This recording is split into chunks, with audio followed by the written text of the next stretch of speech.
This next session of the 2024 Widening the Pipeline Fellowship Final Training is one that I have been looking forward to. I'm sure the past couple of years have taught all of us that artificial intelligence is here to stay in just about every aspect of our lives, but certainly as journalists, there's a lot for us to consider about how we will adopt it, adapt to it, and confront what it means in terms of our ability to tell stories and reach audiences. So we want you to leave this fellowship with access to the best tools and information available about how to use AI in your field. And we are very privileged to be joined by Mike Reilley. Mike is the founder of JournalistsToolbox.ai. He's also a senior lecturer at the University of Illinois, Chicago, and he's also a lead trainer for RTDNA and the Online News Association. So this is someone who's had an impact and access to just about every corner and aspect of journalism, and he's developed, I'm sure, a great deal of insights into how to make AI effective in your careers and in your field. So we are grateful to have him here today, and I'm really looking forward to this next hour. So thank you so much, Mike, for joining us. Oh, it's my pleasure. Thank you, Rachel. Thanks for the nice introduction. It's great to be here today with everybody. I'm sitting here in Chicago. It's cloudy and cold, and the sun's about to set, because the sun goes down in the winter here around 3 o'clock. So it's so far east in the central time zone, it's crazy. So it's good to be joined by some fellow journalists today. Up on the screen, I have this little bit.ly link up here. It's bit.ly/NPFAI. That link takes you to a little folder on Google Drive. And in there are the slides I'm going to show you. I just have a few I'm going to show you. And then it also has a handout with links to all of the tools we're going to play around with today. Because, a little more than half of the session is going to be, us messing around, playing with the tools and kind of learning, how AI thinks as we're working with them. We'll talk about some of the pitfalls too, as Rachel mentioned. Some of the issues with the various tools, and also some of the success stories, things that you can take and use right now in your work. So that folder has everything in it: the slideshow, as well as the handout with the links to all the tools and the exercises and things like that. So let's get rolling. If you have questions along the way, if you're joining online, just jump into the chat window and share them. If you're sitting in the room watching, just grab the microphone and jump in. We're a smaller enough group that we can field questions as we go. I'm happy to field them as we go. Rachel did such a good job of doing the introduction. I don't need to spend a lot of time here. My background is in print journalism. I started out as a print reporter at the LA Times back in the 1980s. I was one of the 11 founding editors of ChicagoTribune.com. Way back in 1995, a long time ago. Before we had CMSs, we used to hard code everything. We've done a lot of trainings, both in the Google and RTDNA programs, which are kind of winding down right now, but they're about to crank up here again very shortly. I've also written a couple of textbooks, Data Plus Journalism, the Journalist Toolbox, a guide to digital reporting and AI, that are out on Routledge. They're good newsroom guidebooks. So if you're ever looking for a couple of good textbooks, Data Plus Journalism and the Journalist Toolbox. You can pick them up pretty cheap now because the college students are all selling them back at a very low rate. So it's a good time to pick them up. This is a joke Jerry Seinfeld told last spring. My wife and I caught his show at Caesar's Palace.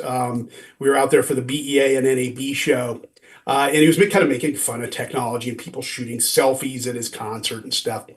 And I like the last part of this quote. We're kind of at this point now with AI where we're stupid enough to ask the question, did we do the right thing? It can do some wonderful things. I'll show you some ways it can automate and summarize and pull information together very quickly off of trusted information that we've vetted and researched. But it's also very dangerous in the hands of bad actors, particularly people who create deep fakes.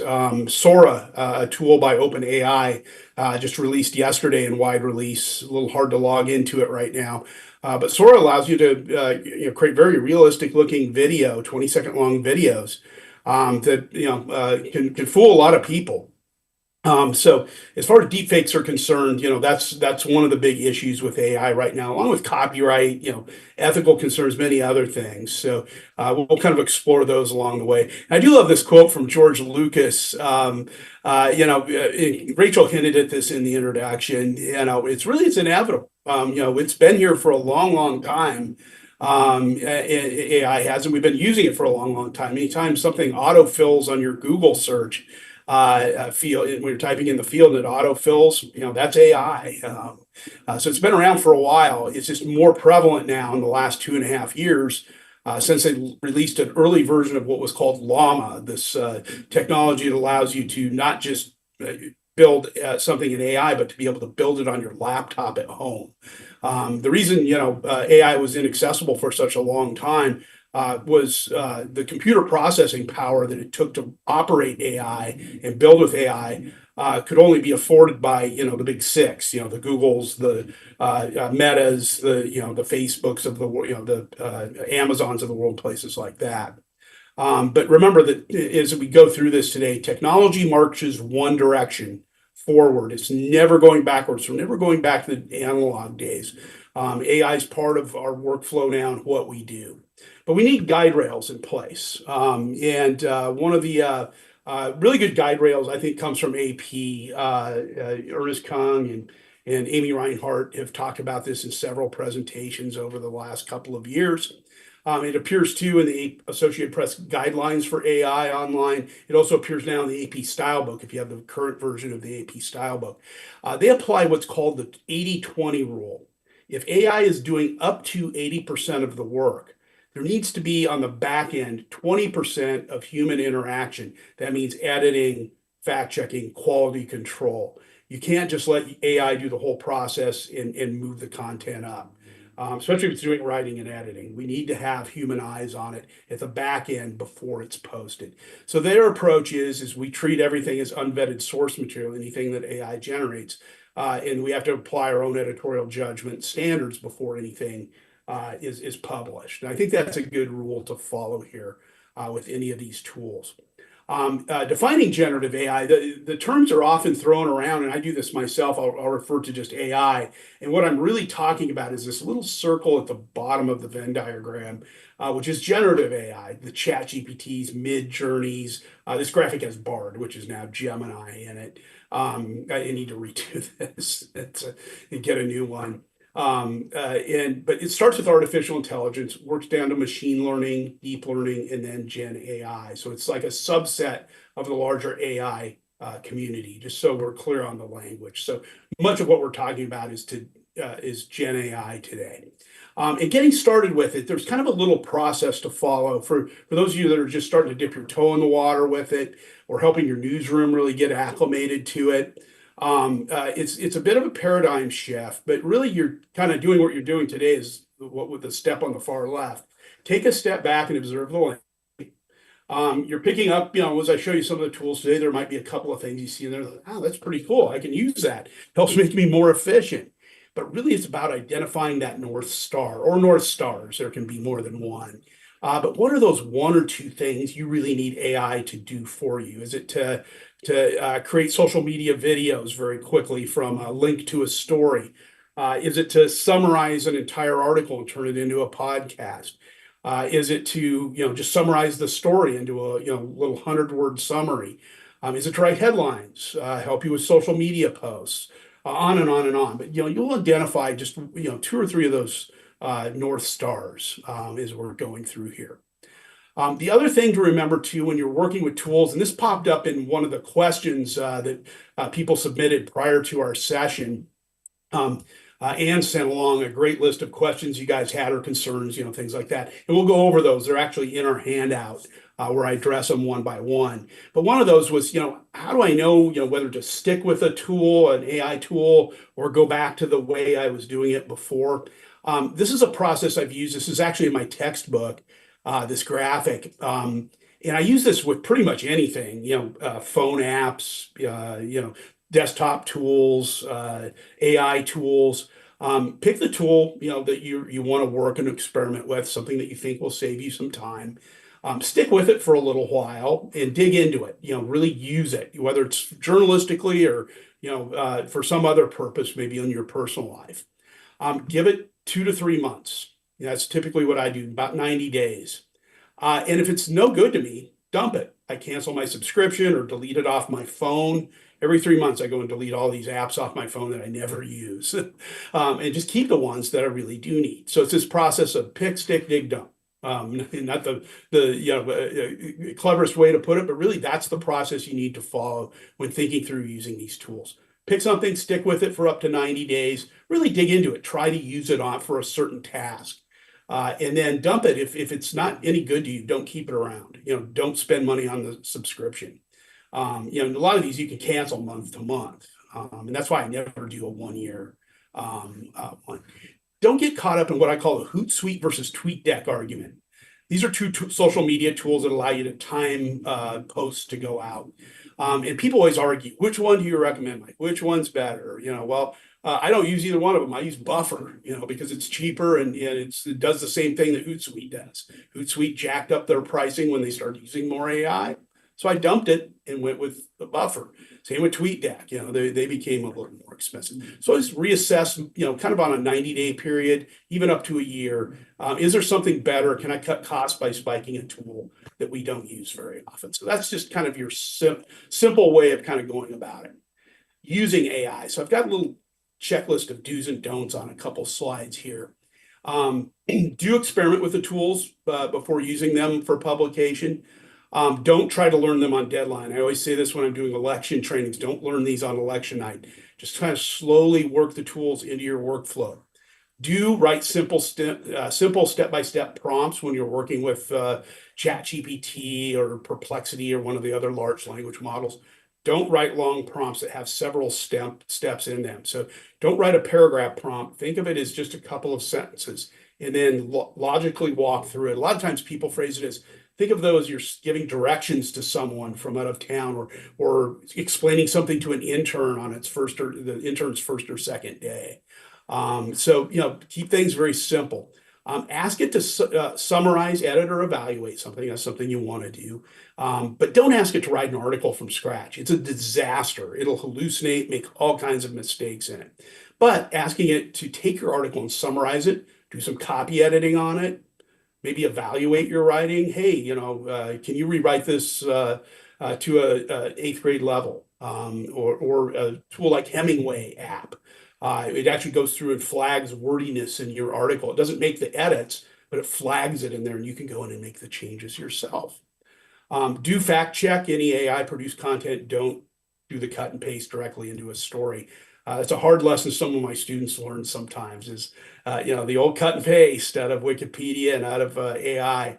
It's very easy to catch those things by using tools like copy leaks and things like that. It detects it very quickly. Do ask it to create social media posts. It's very good at that. Hashtags for social media or viral hooks. You always have to tell it to, don't use emojis because it likes to drop emojis in there. It's really good at creating social media video. Up on Journalist Toolbox, I've got a whole page full of tools that you upload a link to an article, and it will create a social media video for you in a matter of minutes. It does a very good job. You can go in and edit it, but it does a pretty good job right off the bat building it. What you don't want to do, again, is cut and paste what it creates into the social post. You always want to edit them first. Some other do's, you can ask large language models, or what we call custom GPTs. A custom GPT is a tool that's built into ChatGPT. I'll show them to you a little later. Ask it when you first start to use it, ask it what it does well and what its limitations are. Get to know it a little bit. Ask it first. Hey, how large of files can you handle? Ask Claude that, up to 7,500 characters or 75,000 characters. Okay, now I know, what its limits are. Ask the large language models to edit prompts for you. If you think your prompt's a little too wordy, go in and ask, and can you rewrite this prompt for me so it's more clear? There's actually a custom GPT tool in ChatGPT called Prompt Perfect that does a really nice job of this. If you're not getting a good answer with your prompt, move it in there and ask it to rewrite it or critique it for you, and it'll tell you what to do. Do you ask it to outline a project? It's good at generating interview questions. Sometimes it generates some interview questions that I haven't thought of, or really was helpful to my students, especially beginning students. You cover the who, what, when, where, why, how, and how much, but ask it for a little help. Hey, I'm doing a story on this subject. Tell me, some questions I should ask this type of expert for this story. And sometimes it'll think of some things that you haven't thought of. You don't have to use them all, but you can pick and choose what you want to use. It's getting better at analyzing data. I do a lot of testing in this area because I teach digital and data journalism, but always be sure to double check. I actually use spreadsheets in the background to make sure that the data analysis my students do is correct. So I have a little fact checking model to go with them. I'm going to play through these slides very quickly, but these are other little things AI can do for you that are journalistic in nature. You can organize and format police blotters, again, outlining, public meeting summaries. I'm going to show you a great tool for summarizing public meetings that are on YouTube. There's a really good tool for that. Brainstorming headlines. Ask it to write 5 headlines for you and pick and edit the one you like best. Or use it to kind of spur your thinking into. You can do some basic wild about them, but it's all right. It's very good at doing summarizing and it's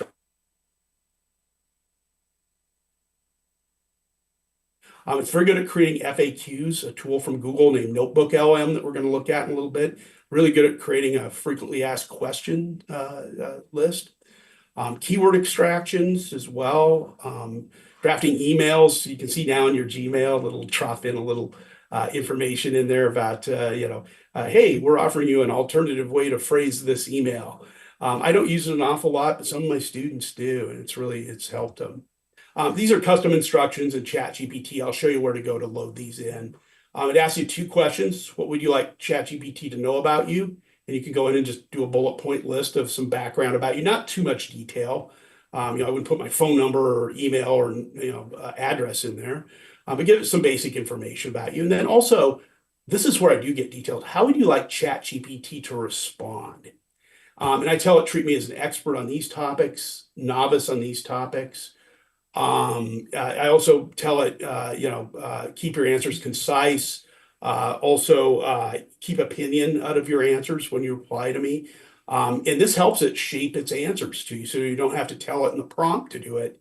It'll just do it automatically. And I have some fun with it too. Sometimes I'll tell it to answer me as though it's 1960s Batman or, as Jarvis from Iron Man. It's just to be silly with it. But these custom instructions are very important. You can do those in ChatGPT, and I'll show you that in a minute. A few quick tools we're going to get to in a minute here. One is called Visual Ping. A few of you brought this up on your pre-event question. I want something that will monitor a government web page that's going to update. This is the tool for you. You can track up to 5 pages for free here.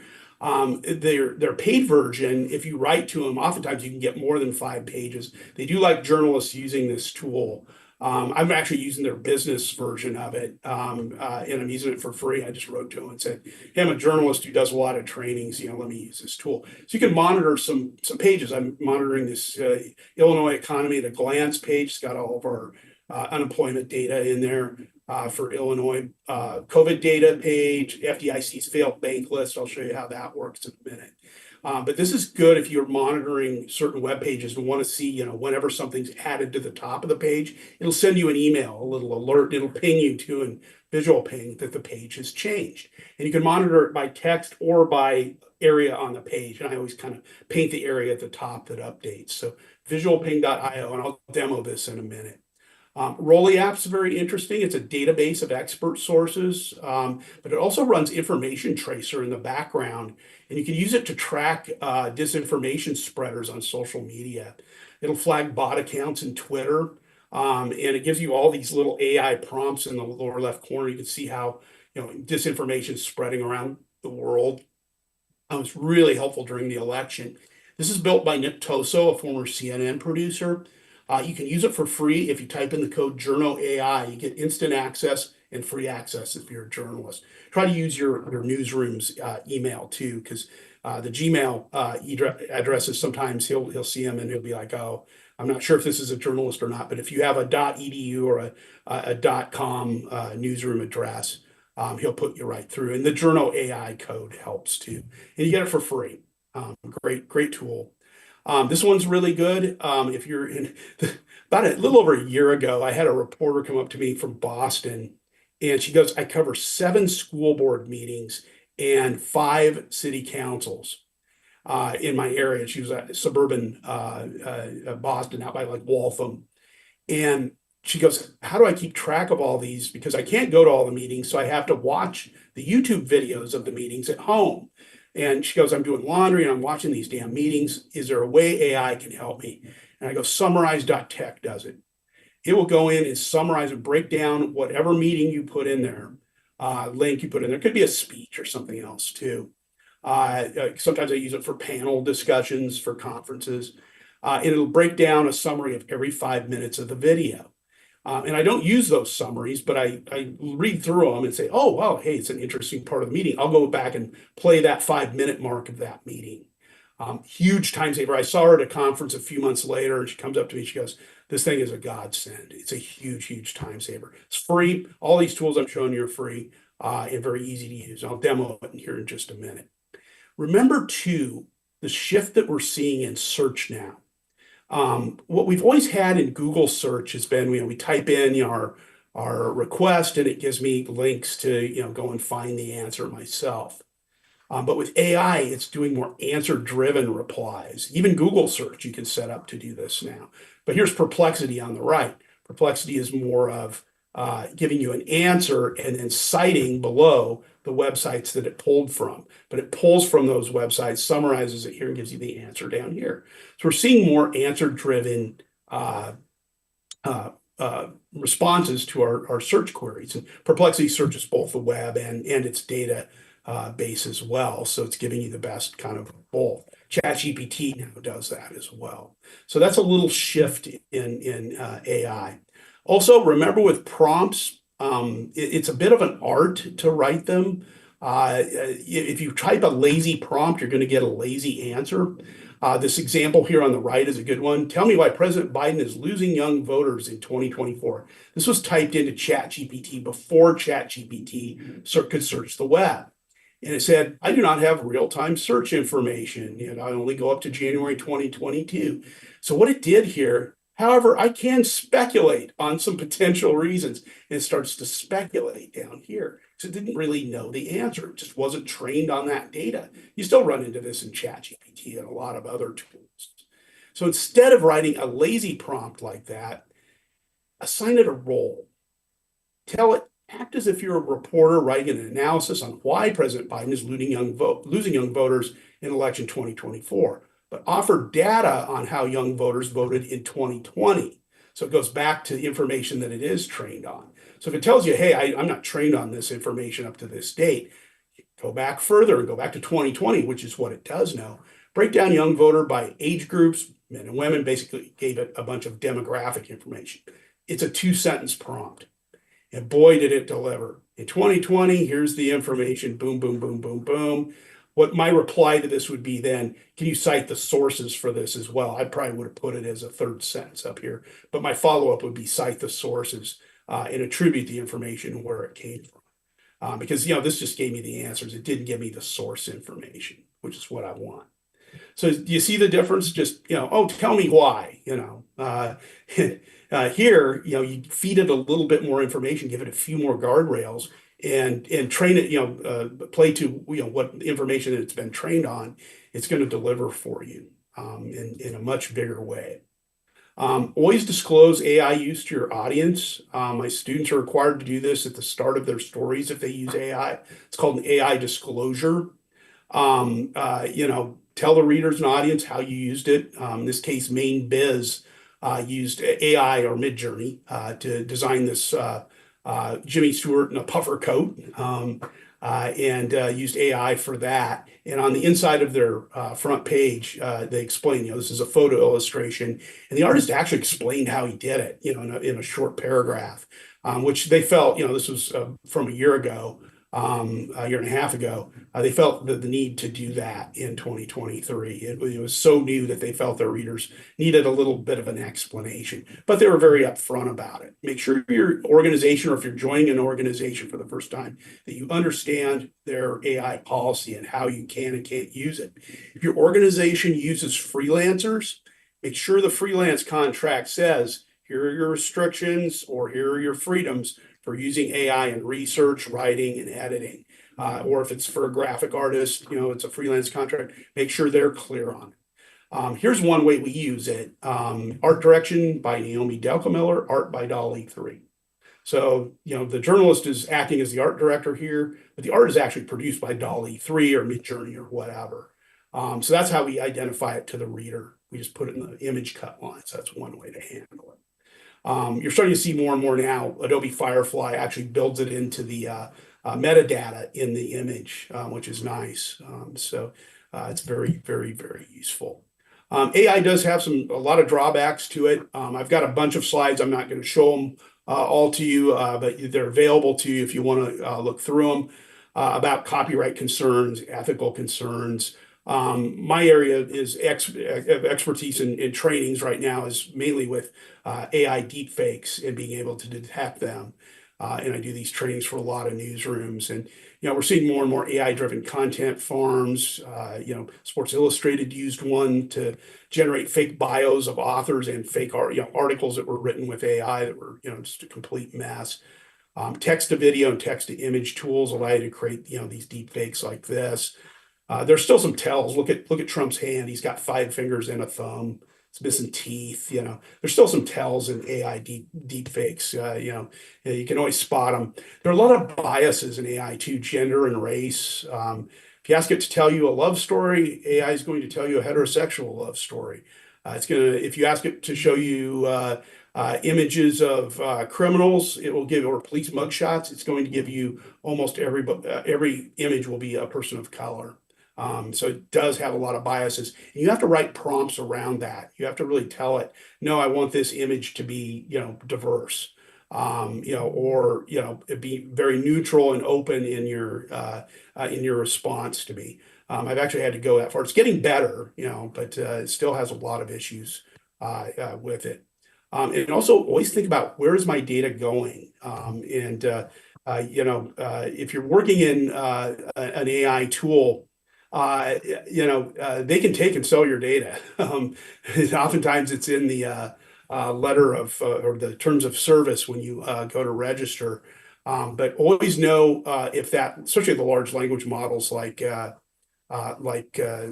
ChatGPT, always know that you can go into the settings and you can turn on and turn off the privacy settings in it. Sometimes they'll hide them a little bit, but you can go into the settings and do that. So customize ChatGPT, which is this little button up here. It's right up here where your icon is. This is where you can go in and add the custom parameters. I gave you mine on the slideshow there, so you can kind of see what I tell it. And I've got a few more. Keep the answers concise. When I ask for resources, cite the links and research or examples.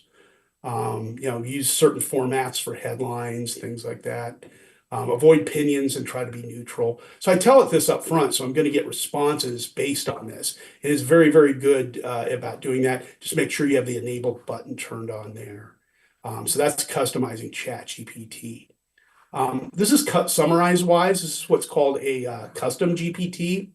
You can find custom GPTs that are available to everybody in ChatGPT under this little Explore GPTs button. I always add mine to the rail here, so I have a bunch of them. Graphic making tools, data analyst, which is really good at pulling apart spreadsheets and stuff. But I can drop an article in here and ask it to write a short summary, and it'll do that for me. So let me find a little article out here. Work midterm paper. I take my students' work and drop it in here. It's handy. I've been grading so much stuff. We just turned in grades yesterday, so that's why that article is out there. Let me see exactly what it was again. One work. Hang on a second. Bear with me here. or a midterm. Okay. On my desktop, it's a midterm paper. This is a midterm paper written by one of my students about AI. Summarize the attached article into 75 words, words or less. Okay, and I always give it parameters. Yeah, I always give it a word count to shoot for. Okay. They kind of picked, just looking at this quickly, it kind of pulled from her subheads. She had subheads in the story. You can ask it to write headlines and subheads as well. Let me jump over. I'll try to find headline hero. It's another custom GPT in here. If not, I'll just go in and find it in the explore button here. This is the GPT store. These are all free. I'll go in and find headline hero. And there it is. There's other ones, Headline Hero Pro. This one from Gumdrop's kind of interesting. I've always used this one. They need to work on their branding. They have too many of them named the same thing. So I'm going to pull her article again. I'm going to ask it to give me 5 SEO headlines for this paper. It's a story she wrote on copyright and AI. It's a pretty good one.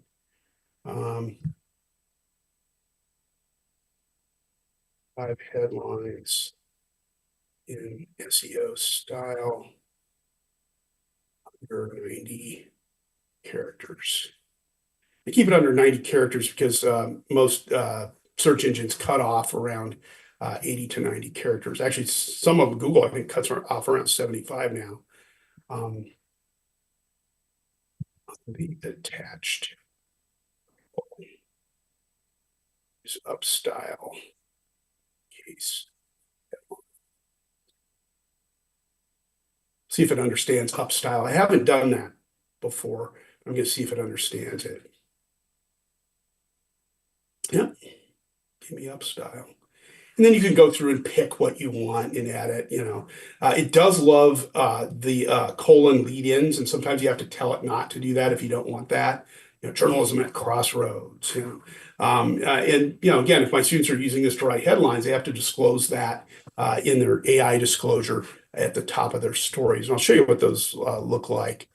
Those little disclosures. We have a principles page. This is a Redline project where my students publish to, and they have to disclose it up here at the top of the story. AI disclosure. ChatGPT was to assist with brainstorming ideas and organizing the structure. So she used it to outline the article. She's Midjourney on her images, Runway ML to create a video. And then she did a little podcast summary in a tool called Notebook LM. What a nice little transition that is. We'll show you Notebook LM. Notebook LM is a tool that was created by Google. And it launched, I'd say early fall here. And as long as you log in with your Gmail account, you'll have access to it. It can do many different things. It will summarize a newsletter into short little 75-word summary or an FAQ. I actually took this and turned it into a podcast, so I can create new and just upload the podcast or upload the article I want to do. So I'll upload that and then choose from the menu of what I want it to do. It'll record about a 9 to 10 minute podcast. It takes a little while for it to generate. It'll take a little while. Oh, it's not picking it up. It's got to be in PDF mode. I forgot about that. Let's see if we could find.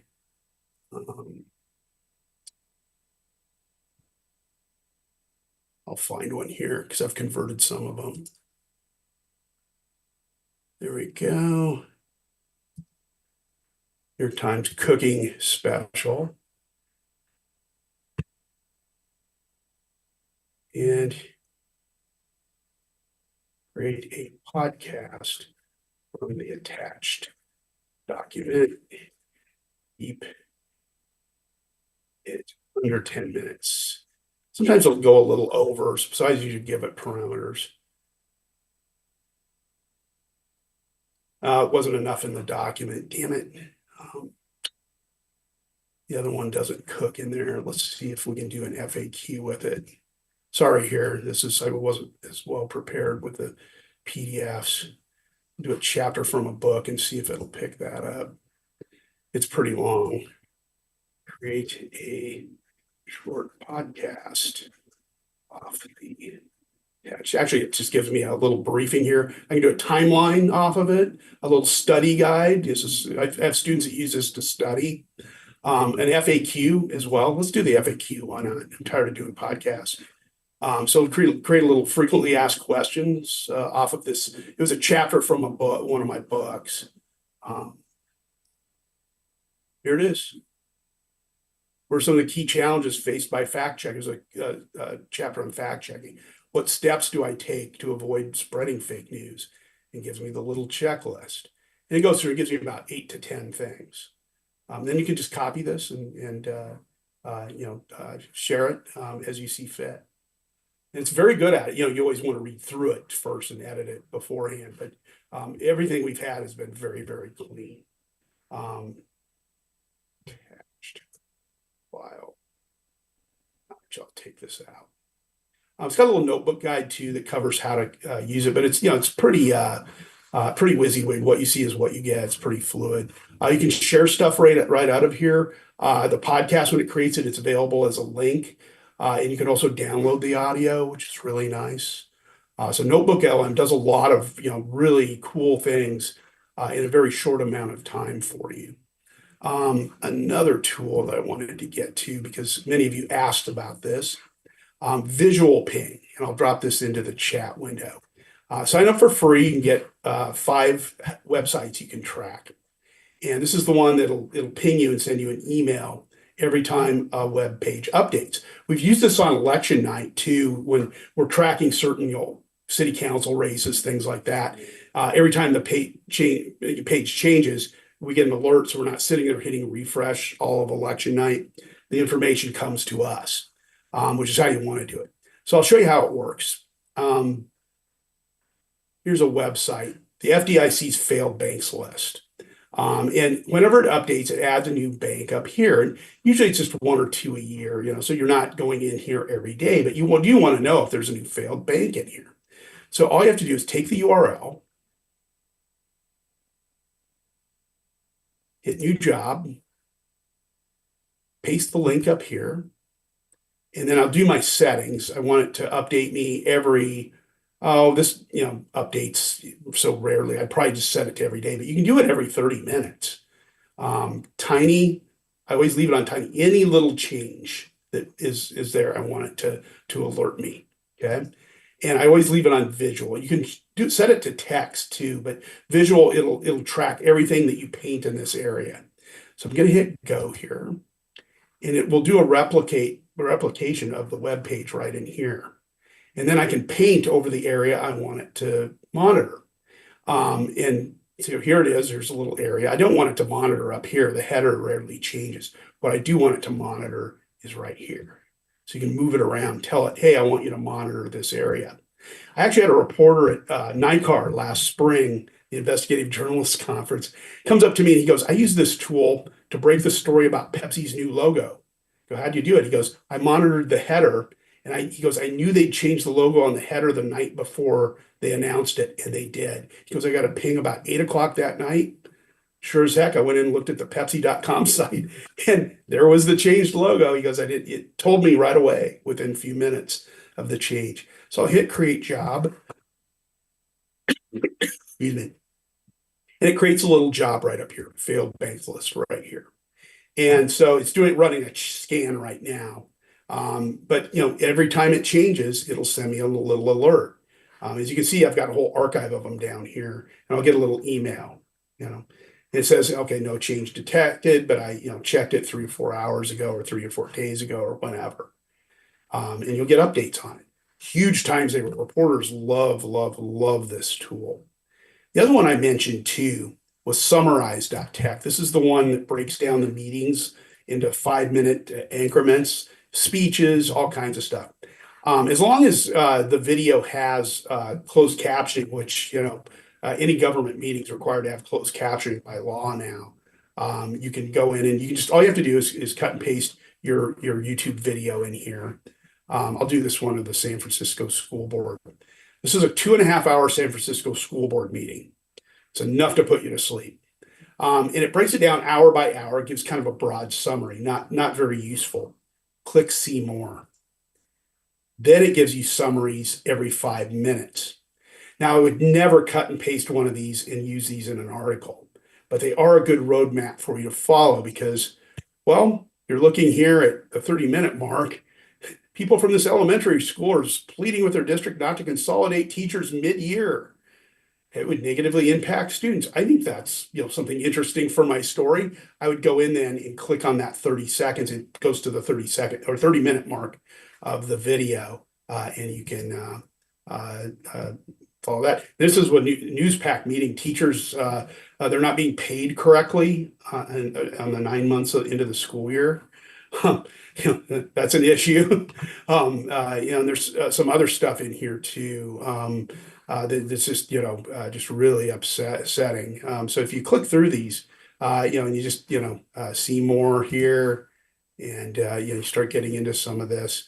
Some of the details here. You go back and actually play those 5 minutes and write off of what you see in here, as opposed to trying to take some short summary out of here. But just use this as a guideline. It's very good at picking up the gist of what is happening in those 5 minutes and summarizing it for you. Sometimes it'll bleed over into the next 5 minutes and just keep the video rolling until your section ends that you're interested in. Really good, kind of quick reporting tool for you. What else? Oh, you did Notebook LM. Some of the other things you guys had asked about was analyzing documents. And this is a really good one. It's linked off your handout. It's called Google Pinpoint. And I use this one quite a bit. It'll do a lot of different things for you. It's free. You can log into it with your Google account. And once you're in, you can upload files here. It'll convert them into PDFs if they aren't already. I'm not a big PDF fan. Why is it giving me Portuguese today? That's interesting. Sometimes it'll give me alternate languages. I had Spanish up there for a while. Now it's in English. I must have loaded something up that had some Portuguese in it, in English. And once you load the files up, it converts them. You can move audio up here. You can move Word documents, all kinds of different stuff up here. It'll do a lot of different things. So if you move up an audio file, it will take and transcribe the audio for you. These are little short bursts because Obama has a lot of pauses in his speech. This is an old gun control speech from Obama, and it breaks it down. You can actually listen to it in here. There's a lot of transcription tools, Otter, and some of those. The good thing about this is Otter can sell off your transcript information and your data. Google doesn't until you make it public. If I hit the share or publish button up here and make this available, then they can share it with anybody because anybody can see it. But as long as you are logged in as you, and my login is right up here, only I can see what's in here. Until I hit share and share it with a team member or publish, then anybody can see it. And a lot of newsrooms use this. Washington Post uses it quite a bit. Boston Globe has. They share some of their documents up here. This is one I did. It's good at pulling handwriting out of handwritten notes. Sometimes, here in Chicago, we'll pull old public documents. And some of them are written by hand, like notes from Mayor Daley to an alderman, that's was handwritten, and it's scanned in as an image. If it's a long document, sometimes there are multiple pages. You don't want to have to transcribe all that, But here you can just highlight the words on there, copy it. It even does well with my terrible handwriting, and then open up a new doc. Docs.new will open up a new Google Doc for you. It's a good little hack. And bingo. Struggles with cursive, but still is usable. This is what's called OCR software, optical character recognition, that converts. It'll do this with photos. It'll detect the text, and you can pull the text out of the image using OCR software, which is really cool because I uploaded that as a JPEG, converted it to a PDF, and then I just cut and pasted the text out of there. with the OCR software that's built into it, which is pretty slick. It's a nice little feature. It's one that a lot of people don't know about with Pinpoint, but one that I've used more than once. Sometimes my students will pull things, and hey, I don't want to retype all this. You always want to be careful with OCR software. It can, mistake threes and E's, sevens and L's. It'll get confused sometimes. So you always want to proofread everything that you have. Here's another thing it'll do. These are country fact books. And they're very simple documents. They're about 2 pages about, with just basic demographic information about these countries, land mass, how much water, population growth, the name of the president or the head of state, when that person was born, how long they've been in office. This is what you find in, a CIA World Fact Book document. And I've got probably 20 of them up here. You can put hundreds of them up here, thousands of them up here if you want. What it does, and you see this on the right-hand side, the minute you load the documents in, it starts organizing and detecting how many times a certain name or certain organization appears in those documents or locations. And also you can search it as well. There's a search field up here. You can search by dates too and filter out certain dates. You can search right up here at the top. They moved it over. It used to be in this right rail. It's actually up here now. But I can go through, and if I want to see where the Arab Socialist Union has been mentioned, it'll actually flag it and give me links to those documents, which is kind of cool. Another thing it'll do is in the lower left-hand side here, still in beta. It's been in beta for years, about a year and a half now, actually. Extract structured data. And I can go through and click on that. And I can paint on the screen on any document. I can just select a document and paint on there what I want it to track. So if something wasn't showing up in the little right rail there, I can go through and flag Afghanistan in this document. And it will show me all the documents where that word appears. It lists them here. And then I can download that as a spreadsheet where it says extract up here. It'll download it as a Google Sheet. Bingo. You've got all that information in a spreadsheet. Another tool that does a good job with this, sometimes, people are leery of Google and, oh my God, are they, using this to train data on? No, they're not training on this because it's private. It's your login. Still, some people don't like Google or trust Google because of that. And that's fine. We're journalists. We should always be very skeptical. But there's another tool that's very similar to this that some journalists prefer. It's called Document Cloud. And I'm calling it up here. This tool you have to sign up for. You have to use your journalist email, your newsroom's email. They are very, very, very picky about who gets to use it, who doesn't. It's hard for some schools to get access to it.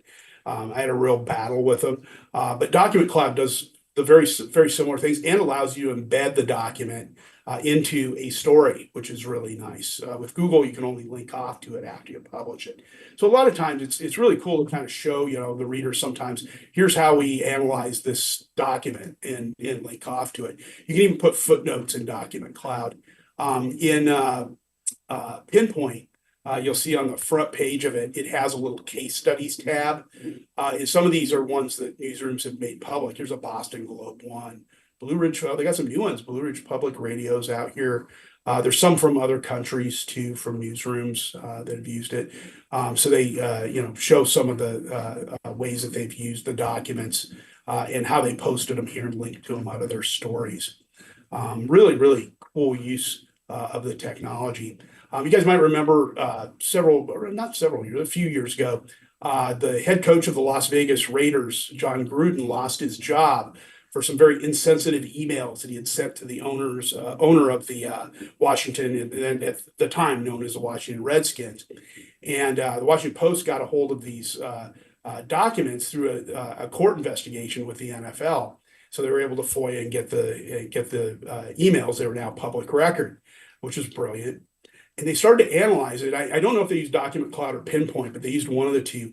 And when they were doing the analysis, they started to see words that popped up in the rail, right-hand rail there right away that were very insensitive, homophobic, racist things. And they started to notice all the emails that they were coming in. So they would just click on the offending word, and all of the emails that it was flagging were from John Gruden to the owner of the Redskins, and that's how they caught him. It's brilliant use of it, and this tool does it in both Document Cloud. It should reach out to the reporters there and find out which of the tools they did, but that's a real effective use of it. So if you have a large collection of public documents that you need to flag certain words in and find the documents and where they appear in the documents. This is a great tool for that. And it really does some cool features. So, a good one to bookmark and think about. Let's look at a couple of others. I wanted to show you this. There's a newer tool that's out. It's called Navigator. This is a tool that was built by a group called Trollbusters. Michelle Ferrier, who taught for years at the University of Ohio, she's now at I think FAMU now, and she organized this nonprofit named Trollbusters. And Trollbusters' mission is to help journalists deal with trolls and people harassing them online or in person. Michelle had gone through it as a columnist in Ohio. She was attacked by, I think it was an alt-right group online. And she went out and raised a bunch of grant money and established Trollbusters. And there's Michelle right there. She won an award for all her work, well deserved. She's a really nice lady. I see her at a lot of conferences. And she's built all these resources for you. There's tip sheets in here, training videos, live training sessions. And she had all this information, and I used this a couple of years ago. I had an alt-right group that was threatening me online for speaking at a conference about fact checking. That was my crime. So I went in and I found some of her information and dug through it and followed it. But I really wish this tool would have existed back then. This little Navigator tool is built on Claude. So it's Claude's large language model, but it's trained on all of the data that's in Michelle's collection. And if you use it, you can go in and you can upload documents, maybe some of the tweets or the harassment. If you're getting emails or things like that, you can put it in there. But I'm just going to tell it, I'm being harassed by I'm being kind here on social media. What tips do you have to deal with this? Okay, I want you to look closely at how it responds. I'll make the screen a little bigger here so you can read a little easier. It's thinking right now, and I want you to remember that this is software talking back to you. I'm sorry to hear that you're experiencing harassment from an alt-right group on social media, but that must be stressful and upsetting. First and foremost, I want to make sure you're safe. Are you in a secure location? It shows compassion because it's trained by humans to do that. I am safe. Hey, I understand where you're coming from. I know this is stressful and upsetting. And hey, I just want to make sure you're okay. Are you safe? I am safe. Now it'll start to ask me some questions. It has a conversation with me. I'm relieved to hear that you're safe. Can you tell me more about the nature of the harassment? Okay, it's mainly on Twitter and LinkedIn, threats, and pictures of the front of my home. Here's where they thought they were real smart. They sent a picture of the front of my condo building to me and go, hope you, and then they knew my wife's name, they used her name, are safe tonight. That was their threat. And we were ready to call the cops at that point. But before that, I took the image and reverse image searched it in Google. They got it out of Google Earth. So they weren't actually out in front of my house. So I knew they were doing this from a long way away. But that's how they operate. Now it's got all the information it needs. It gives me a step-by-step on what to do. And if you need more help, You can have it give you more answers or be more specific and things like that. What other tips do you have? Things like that. And you could also have it generate a report from all of this. So if you've done a bunch of queries, just do generate report and it'll pull everything into one summary for you, which is really nice. Like I say, I could have used this in October of 2022. I spoke at the conference, flew home, caught COVID on the flight home, and I had COVID and was getting attacked by these guys. It was a wonderful week, let me tell you. But this is, this is the real power of AI. It's being trained by humans, so you're seeing the compassion built into it. It's trained to respond to you like a human would. I mean, if you went and told your boss this, hopefully they would respond to you in this way. Not like, oh, who cares?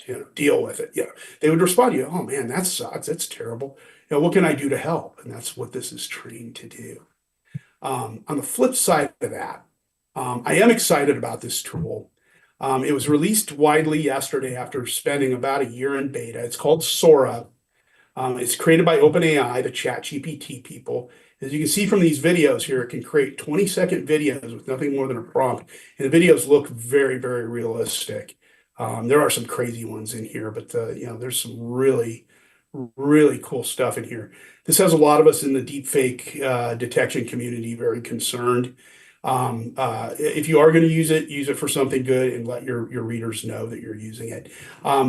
Their servers are getting killed right now. That's why it says account creation currently unavailable. They launched it at noon yesterday and their server crashed about 3:30 yesterday, right as I was trying to log into it. So it'll be up and available eventually. They'll get their servers up to speed. It happened with Blue Sky Social a couple of weeks ago too, when all the people started moving over there from Twitter. So you got to be very, very careful with some of these. So I've hit on a lot of things here. I'll open it up to questions and also show you your handout for today. It's in that folder, the NPF AI folder. My contact information's up there. If you need help with anything beyond today, drop me a note. A link to my website, the Journalist Toolbox, my newsletter. I published one today. It's about Sora. I have 112 training videos up there that are free as well. My textbooks. All of the tools I covered today and then some, pretty much got to all of them. But down here at the bottom, again, Ann was great at sending me this, kind of pre-training Q&A of questions you guys have. So I answered most of them during the session, but, I did drop some of the answers in here in writing. So you have them and some other resources. You guys were asking about scanning court cases related to the beat.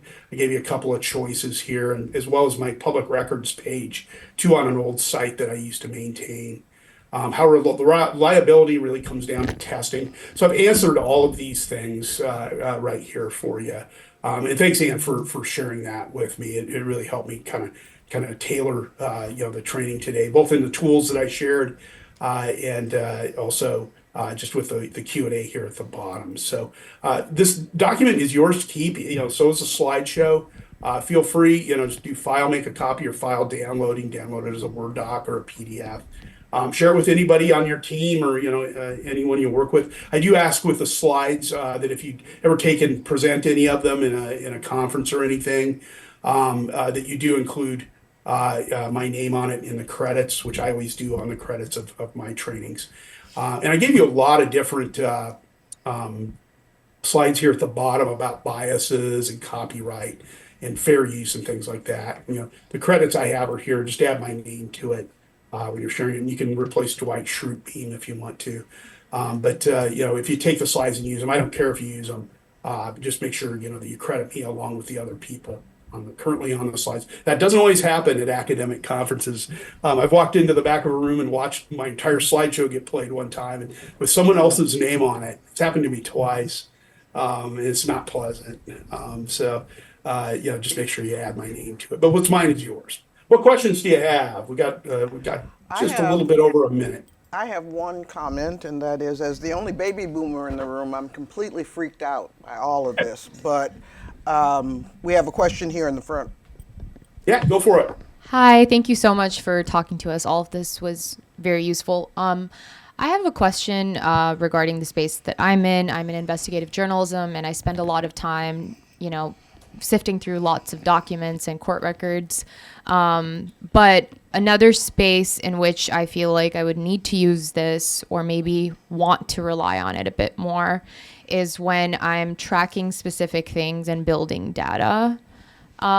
So just to be more specific with my question, I'm currently working on a story in which I'm tracking specific incidents, and I'm tracking them on social media as well as in news reports. Would any of these tools be helpful to give me those updates that you were showing us with visualping.io Yeah, visual to ping do has a got data on broader? our website. If you're looking to scrape data off of pages and have it automatically update to a spreadsheet, I've got a whole section of them on the data tools page on Journalist Toolbox. Because I teach a lot of spreadsheet scraping, both with kind of the old school way with formulas and stuff like that. But also, many of these tools will do it for you as well. Just go through and pick one. There's even some plugins in here as well, Chrome plugins that you can add to your toolbar that will monitor a web page. There are fees associated with some. Some are free, depending on how much you're using it. Simple Scraper's a pretty good one. It's free up to a certain point. Snagit will do it as well. There's a little bit of a fee with that. Are any of those beginner friendly? Yeah, yeah. Okay. This one, Simple Scraper, it's named Simple for a reason. It's pretty easy to use. And also too, reach out in your newsroom. This was something, I learned in a lot of my newsrooms. I worked in the sports department at the LA Times. I covered the Rams and also, worked on the desk and stuff. And I was very young. I was the youngest full-time staffer in the newsroom. And they always kept saying, go over and find that kid. And I was the kid in sports. And he's good with spreadsheets, because we had to compile a lot of data and stuff like that. And I was a spreadsheet guy in the sports department. So, I'd have all these people coming over from news side and other, departments. Hey, can you help me with this? And so I was always the kid in sports. Find somebody else in your newsroom that's really good with spreadsheets. So I'm We the also spreadsheet person, but what You're I the was spreadsheet specifically person. asking about was more so instead of spending time on specific sites, if there was a way to just like get multiple sites at a time and to be able to get those updates Yeah, on but the specific incidents I'm tracking. Visual ping would be your tool to go to. If you know the sites that you want to track, go in and track those sites, and you'll get those updates. Hey, the top of this page is updated with 5 new things, and it'll come back to you. Great. Thank you so much. Super helpful. Yep. Can you take one more? How much more time do you have, Mike? Oh, I'm fine. I have nowhere to Okay. be All right. Let's go till back here. 2:15. Pass this down to her, please. Hi, I'm Reilley with Borderless Magazine in Chicago, actually. Yeah. I'm wondering if you have any tips for how to have these conversations with editors and other people in the newsroom, because you obviously want to be transparent about what you're using. You don't want to ask maybe permission every time you want to open up a website that has AI in it to experiment. So, like, how do you go about that, especially in a newsroom like the one that I'm in that's fairly new? There isn't like, we have a couple tools that we use, but other than that, there aren't like guidelines set in place for us. Yeah, yeah. That's a great question, and it's a big issue in a lot of newsrooms, student newsrooms, all the way up to professional newsrooms. Again, I go back to the Red Line Project here. We have a policies page up on our website. Student media, people don't trust them, things like that. We have an AI policy. It's very clear up here for the readers to see. But we also follow this. My students are actually required to read this or quizzed on it in week 1. So we have guidelines in place and guardrails in place. And mine vary by classes. I teach a lot of AI in my AI journalism class, but very little in my editing class. So what I would do, and I think the part about approaching editors with it is very, very important. Talk to them first about, hey, I run across a lot of AI in my work, various tools that I can use. Do you have an idea of how we should be disclosing it?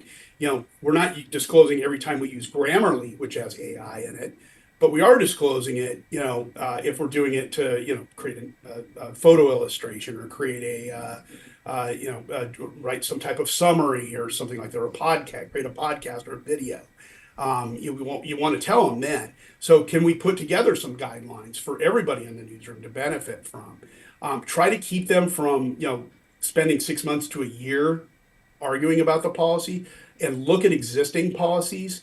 If you want to build one quickly, the ethics page on my Journalist Toolbox site has dozens of resources for building AI policies, including a template that the fine folks at Pointer put together, how to create a newsroom artificial intelligence ethics policy. You'll put it together in a matter of minutes. And it just gives you some basic guardrails to follow. Then, as you're running into new issues with, the AI is changing every day. The technology's evolving all the time, and tackle that as it comes into play. Make it a dynamic policy where you're always updating it. Another good thing to look at too is this Paris Charter on AI and journalism. They came up with some really good principles for working with AI in your newsroom too. It's just a little over a year old, I think, but it's still very timely with what we're working with. So I would start there, but approach them very carefully. Say, hey, I'm running across this an awful lot. Can we put some guardrails in place to benefit everybody, especially with new reporters coming into a newsroom? Interns, don't assume the interns know how to use it.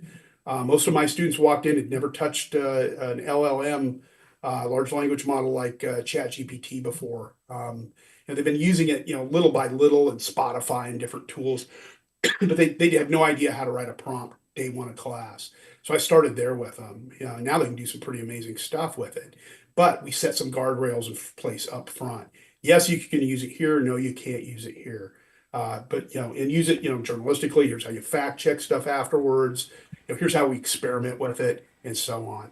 But that's a big issue in a lot of newsrooms. And find people in the newsroom that are also using it, and have allies. So you're not on an island, and the only person with a voice. Go to some others. Typically, some of the younger reporters in the newsroom say, hey, let's go in and talk with management about this, and hopefully they'll listen. I was speaking at a journalism conference, a high school or college journalism conference, CMA, about 10 months ago. And of 88 advisors in the room, not one had an AI policy in place. And I saw them again at the end of October in New Orleans. They were at another conference, same group.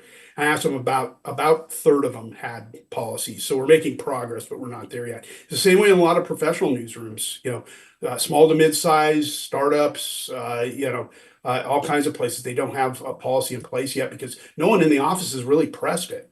That's where you can become a leader in the newsroom very, very quickly, is to be able to press them and say, hey, look at WBUR. They've got an ethics guide. Let's take a look at that, and then let's tweak that and add this to it. There's a bunch of university-wide ones for any of you who are teaching.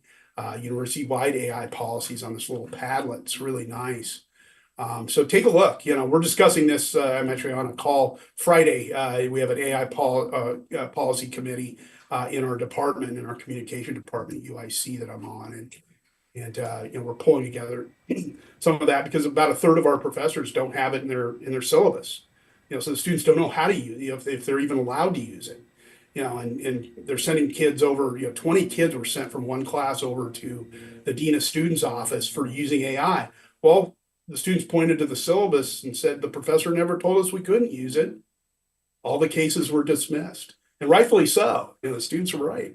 Tell us what the guidelines are and put the guardrails in place. Teach us how to use it. A couple more questions, if there are any more. We'll go to Julian and then Sarah. Hey, Mike, Julian Swapper from the Boston Globe. First, I gotta say that Patagonia sweater is fire, bro. Yeah, there we go. I wear it all. It's tough. But I also wanted to know, you mentioned that generative AI kind of works off of stuff it's been trained on previously, right? So how long do you think it'll be before it can generate content that it hasn't been trained on? Well, it already is a little bit. Anything that's going out searching the web, it hasn't been trained on. Perplexity can search the web. Gemini can search the web as well as what it's been trained on. ChatGPT can. You also can feed it your own content, and it can train on that. That's kind of what Michelle Ferrier did she used Claude's, base model, their API, their application programming interface.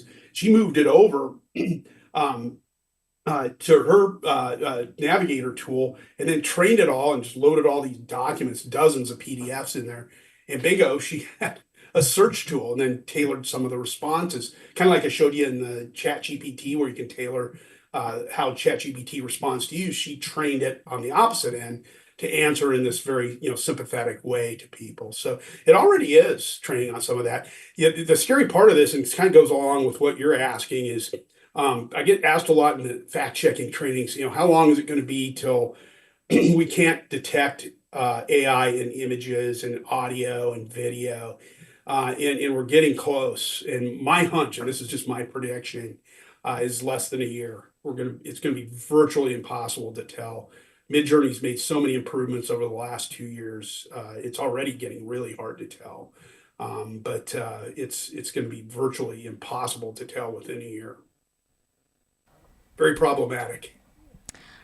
Hope to see you guys too at any NPA. I always go out to Boston for any NPA every year, so I hope to see you guys again. A lot of the Globe reporters are there. Thank you for taking the time to speak with us. I'm Sarah Bishbishi. I'm at Mountain State Spotlight.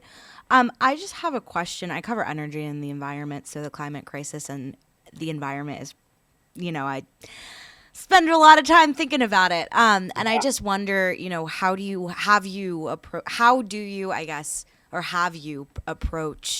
the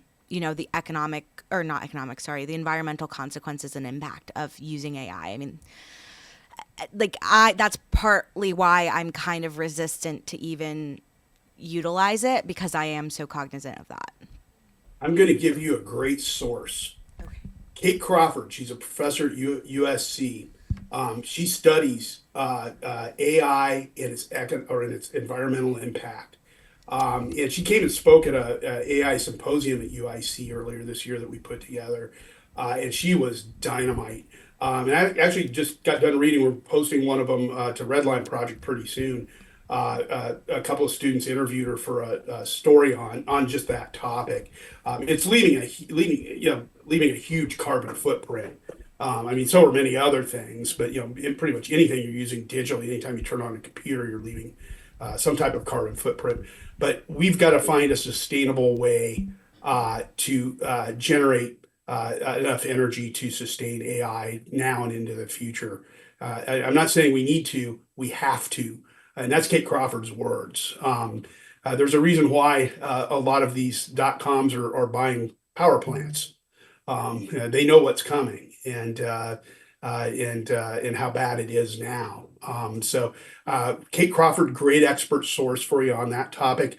I've been toying with, and now that we're heading into break next week, although even winter break's not much of a break. One of the things I'm toying with is doing an environment page on here. I've got one on my old website, but I'm thinking about moving one over here and doing it specifically on AI and the environment. Probably about 3 weeks away. I've got a couple other pages I'm putting up to you. Anytime you see a new page, I'll drop it out here on the rail, or right on this rail right here. So I just put up an immigration and digital security page the other day. Domestic violence, gun violence, a few others. Environments, up next. But Kate Crawford, really good source for you. Mike, this All has right. been Anything else? this has been a fascinating conversation, and we are so grateful to you for taking time out to walk us through these. And I'm sure many of the fellows will be reaching out to you for more advice and guidance along the way. So Yeah, no, my pleasure again, and thanks so much for having me. And if the newsroom you're working in, you feel the editors aren't being receptive to what you're talking about with AI or don't understand it, tell them, hey, there are people out there that do trainings, not just me and Nikita Roy from CUNY, and there's people with ONA that I work with that do trainings. Have us come in and work with them, and help the entire newsroom get up to speed on this stuff. And there's always free trainings out there too. RTDNA Google program, ONA's AI and journalism program. Those are free if you're a member. I think $75 a year. But do reach out if you have questions. Always happy to help. Great. Take care. Let's show Mike All our right. appreciation. Thanks, guys. Take care. Bye bye. Bye-bye.